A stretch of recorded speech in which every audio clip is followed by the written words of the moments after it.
Hey guys, it's Sarah, the wine loving bookworm, back with another book and wine review for your Sunday night. Got it on time this week. Whew.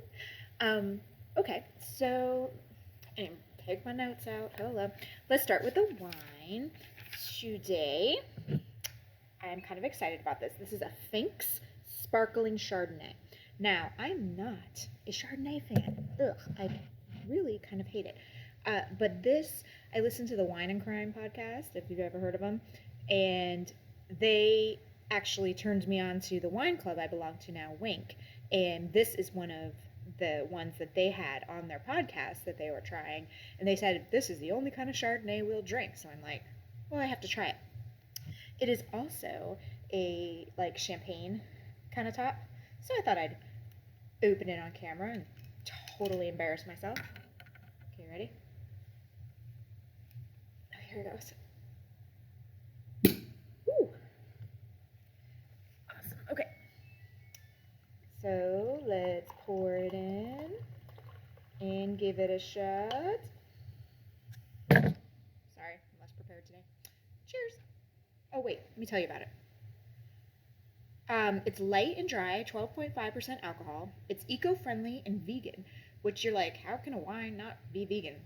I guess in some of the processes they use like some kind of fish oil or something. So that's why they say a lot of times it's not vegan. But this one is. Moderate fruit, low earth, and no wood. Apricot, honeysuckle, lemon, and white peach are what we're looking for. So let me take a sniff. Ooh. That doesn't really smell good, but okay, let's give it a shot. Ooh. That's really, I like that. It doesn't have a great smell, but hold on. Yeah, it's kind of like, it's like champagne-y, but a little different. Guess they're right. Sparkling Chardonnay. Give it a try. All right, so let me get to the book. I read The Tea Girl of Hummingbird Lane by Lisa C. This is my book club selection. Just had book club last Thursday.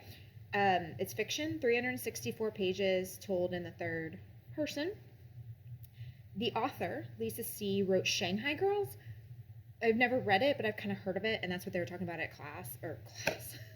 That's what they were talking about at book club, so maybe some of y'all have read it.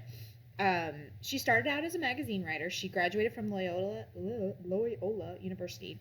She's an eighth Chinese, so a lot of her books are about Chinese Americans and people from China and China itself. If you're an eighth Chinese, I don't, she's Chinese, okay, but sometimes I have a problem with people writing about different ethnicities, especially ones that are more oppressed in our society. But I'll give her a pass on this one. We won't go into that right now. So it follows the story of Li Yan, Li-Y-A-N, starting when in her birthplace of a little village, and I don't think they say the name of the village. If they do, I forgot it. It's in the hills of China. So they have all these tribes in China, which you really don't think about China like this, but the hill people, for lack of a better word, there's all these tribes, and they're kind of a little bit backwards according to our standards, because this started in the 80s, and they were so superstitious. They had so many superstitions. I was almost like, how can you even keep them straight? Like, well, you're supposed to bury things, and you're supposed to turn around 5 times and clap your hands and say these words. I was shocked. They're very into like animal spirits and things too, so it reminded me a lot of Native Americans. Her particular tribe was called the Akha. Again, there's racism in China just like everywhere else, and the Han majority people, that's what they kind of called the I guess what we would think of as just the Chinese people, looked down on these tribal people. So I think they were a little darker, not as up to date with the newest stuff, so it's everywhere. So they were really into growing They were really into growing tea, and they have tea trees out there in the hills. And this is the time when tea is really booming, and especially where they're at, it's a tea called Pure. It's like P-U-R, I think. I'm not exactly sure how to pronounce it, but it's a very sought after tea. So this tribe was producing it. And she actually had a little grove, a tea grove, that was in her mom's family, and that her mom kind of passed to her. It's kind of difficult to get to. You'd have to read the book to understand, but this was her like special thing that she, had from her mom, and it was like hundreds of year old trees in there. Um, Again, with the tribe, they encourage all the young people to kind of steal love, they call it, which is basically sleep together at the age of very young age, like 12, 13. But then they're like, but you can't get pregnant. I mean, hello, do you not know how this works? Her mom is a midwife, and Leon always felt like she'll be a midwife too. But she's very smart, and she's a teacher who's Han majority, quote unquote, and he wants her to go to school. He thinks she would do great in school. So she ends up falling in love with a guy. I mean, they always ruin everything, right? Sanpa. And they steal love, and he ends up going to Thailand to work, and she gets pregnant, because that's how it works, Sex, babies. So it's not surprising, but this is a big problem in her little tribal village.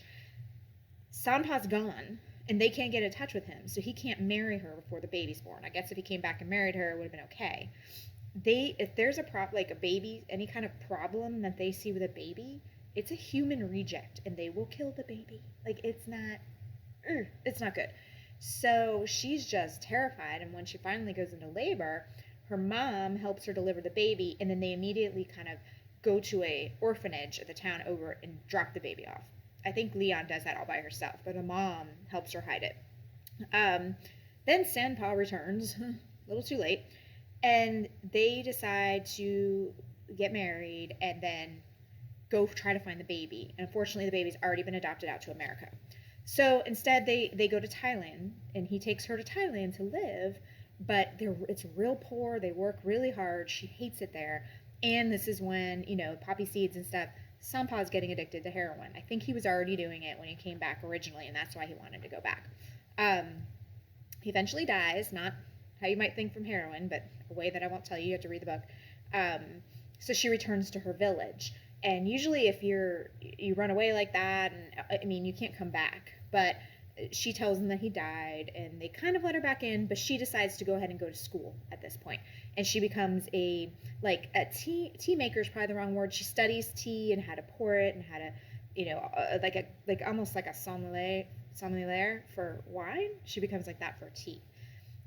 She opens up a business. She becomes very successful. She's always thinking about her daughter, though, that she gave up. Now, the book kind of goes back and forth, and they kind of use a weird technique to do that. They kind of do like doctor's records and notes from psychiatrists and things like that to show how the daughter is faring in America. Her name's Haley.